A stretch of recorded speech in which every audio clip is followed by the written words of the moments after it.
$40. That is what you just spent on a tray of marigolds, a bag of mulch, and a bottle of plant food the man at the garden aisle swore would fix everything. You walk out back on a Saturday morning, coffee in hand, ready to enjoy the one patch of earth that is supposed to be yours, and then you see it. The brown, the bare, the leggy stems flopping sideways, the soil cracked like an old desert. That ugly garden that mocks you every single time you pull into the driveway. Here is the truth nobody in that garden aisle will ever tell you. The big box store does not make money when your garden thrives. It makes money when you come back next spring and buy the whole tray again. That floor associate handing you the glossy bottle is not lying to you on purpose.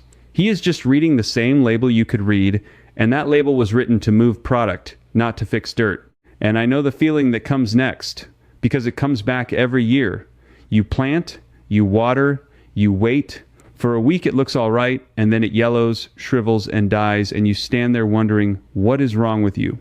It is not you. Most people attack an ugly garden by throwing more plants at it, dumping more synthetic fertilizer on it, and watering it every single evening like clockwork.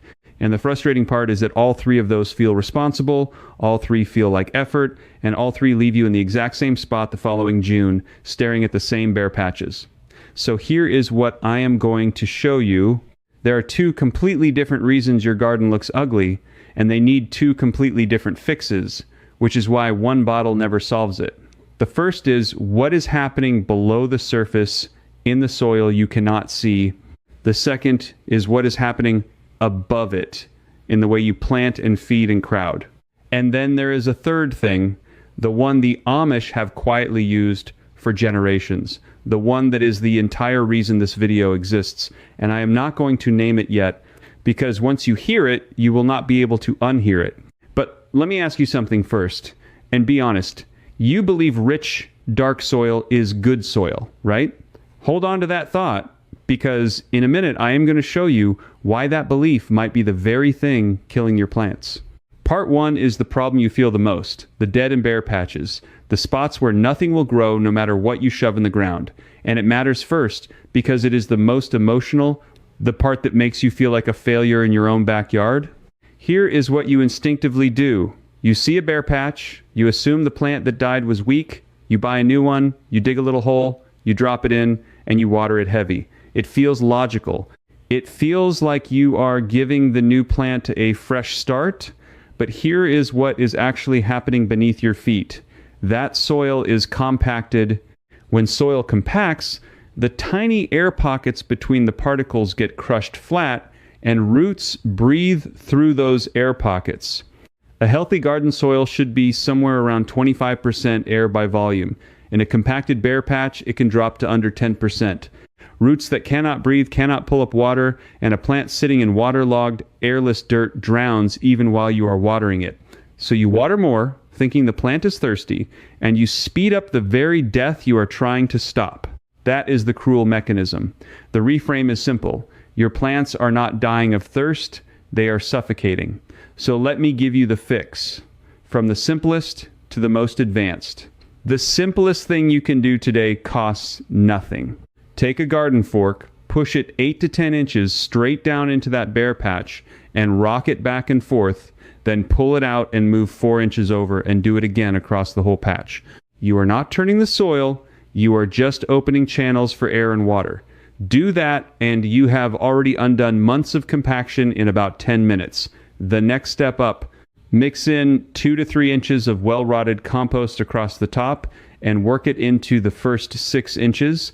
Compost is not food, not really, it is structure. The organic matter holds those air pockets open and feeds the fungi and worms that keep the soil loose so it never crushes flat again. The more advanced move, if that patch stays stubborn, is to test your drainage. Dig a hole 1 foot deep, fill it with water, let it drain, then fill it again and time it. If that second fill takes more than 4 hours to drain, you have a drainage problem and no plant on earth will fix it for you. In that case, you build up instead of digging down. A raised bed just 6 inches high, filled with a blend of topsoil and compost, lifts the roots out of the swamp entirely, And understand what is at stake if you keep getting this wrong. It is not just the plant, it is the $40 twice because you will replace it next year. It is the weeks of regrowth you lose every time you start over. It is that one patch by the fence that has been bare for 3 summers running and has quietly convinced you that you simply cannot grow anything there. You are just planting into concrete and calling it soil. One universal prevention tip before we move on: never, ever walk on your garden beds. Every footstep crushes the soil under your weight, and a single boot print can compact the top 2 inches in one step. Keep a stepping stone or a plank to stand on, and let the bed stay fluffy. And look, if this is the kind of thing nobody bothers to tell you in the garden aisle, do me one small favor and tap subscribe, because this channel is built entirely on the stuff they leave off the label. That is the whole point of this place. One tap, and let us get straight back into it. And if this way of thinking about soil, feeding from the bottom up and trusting what is living beneath your feet is clicking for you right now, I want to point you towards something that goes much deeper. Everything I am sharing in this video is drawn from the same well as a set of guides called the Amish Lawn Guide, the Amish Soil Guide, and the Complete Amish Yard Field Edition, written to hand you the full Amish system in one place rather than piece by piece across 100 videos.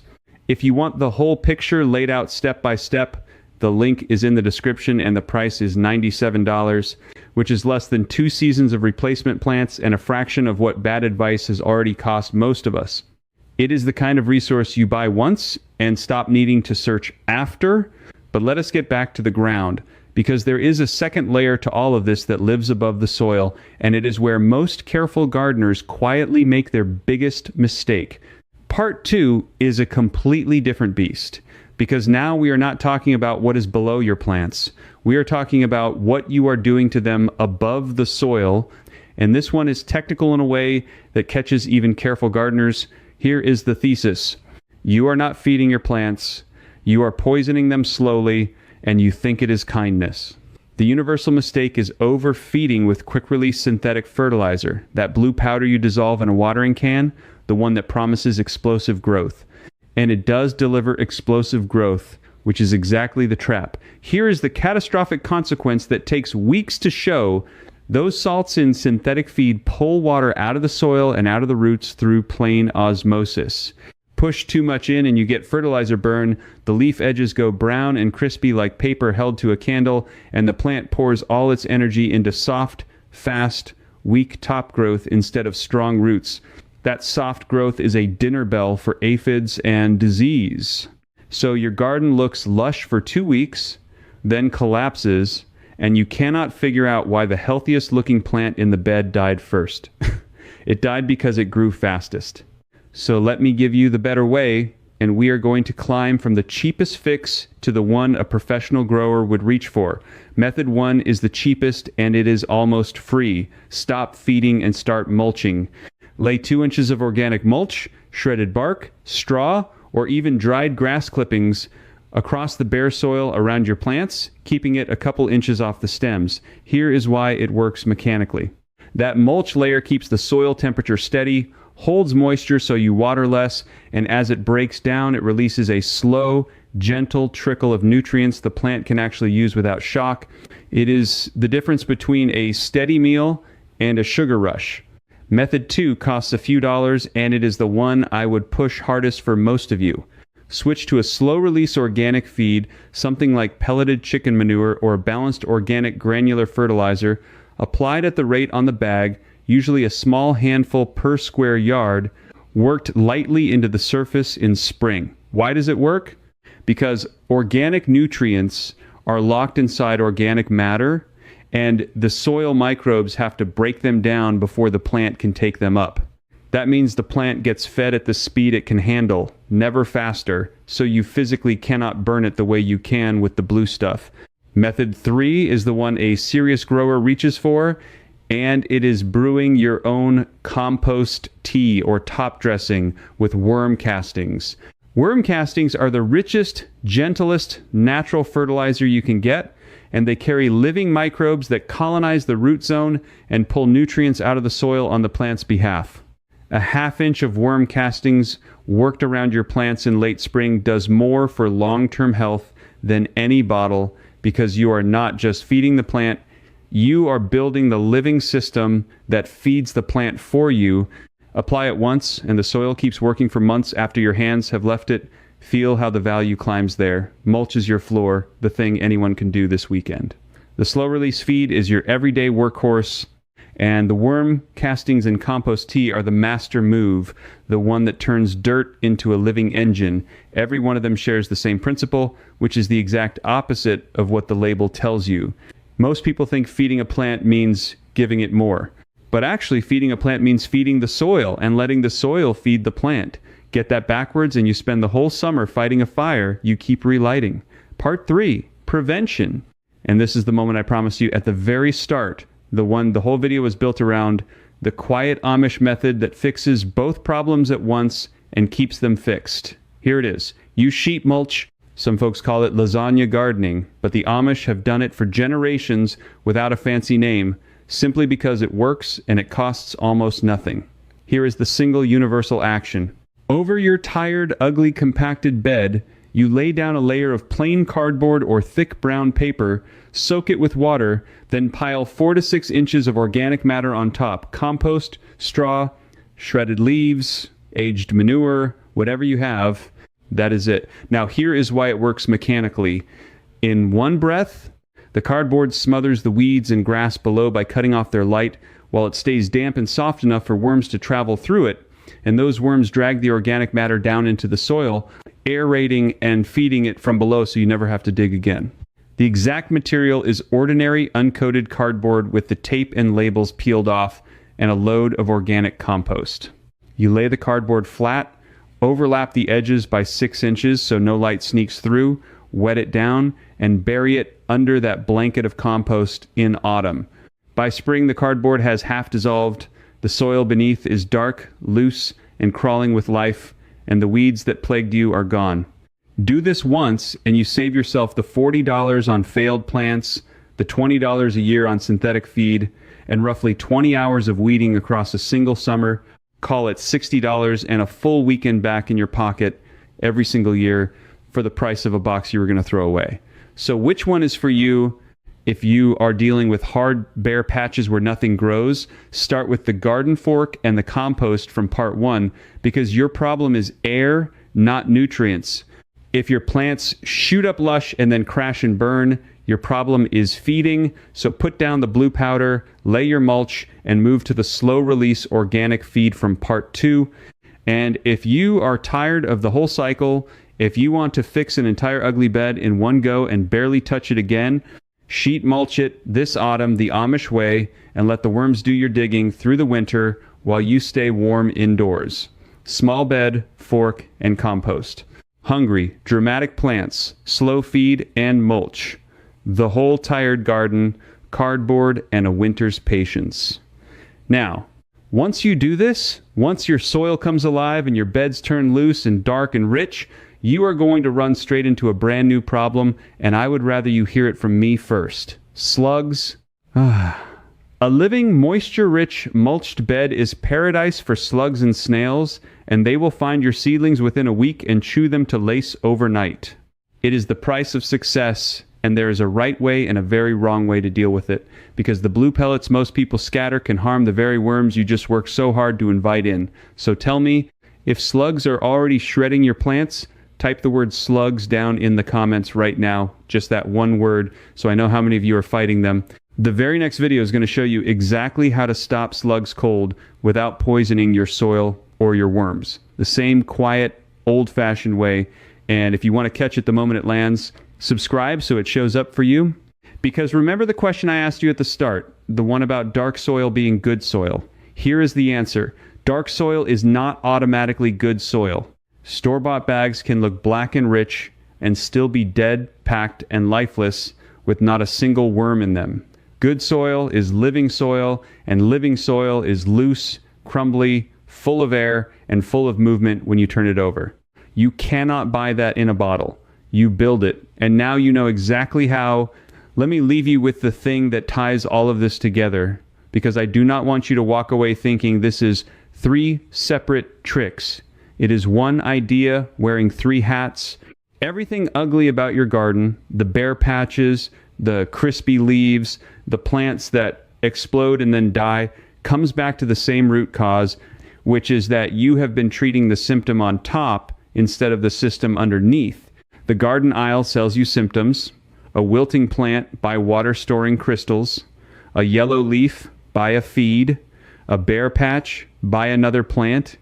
Every product points your attention up at the leaf and away from the soil, because there is no repeat sale in healthy dirt. The Amish approach flips that entirely. You spend your effort once, down low, on the living soil, and the soil pays you back above ground for years.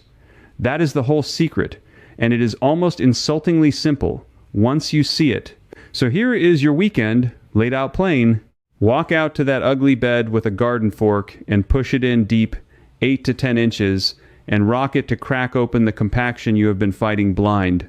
Pull back the dead plants you were about to replace and look at the roots, and if they are brown and mushy, you will know it was drowning, not drought, and you will never overwater that spot again. Lay your 2 inches of mulch, switch your feeding to something slow and organic that the soil can ration out, and this autumn, instead of bagging your leaves and dragging cardboard to the curb, lay it all down over the bed and let the winter and the worms turn your worst patch into your best one.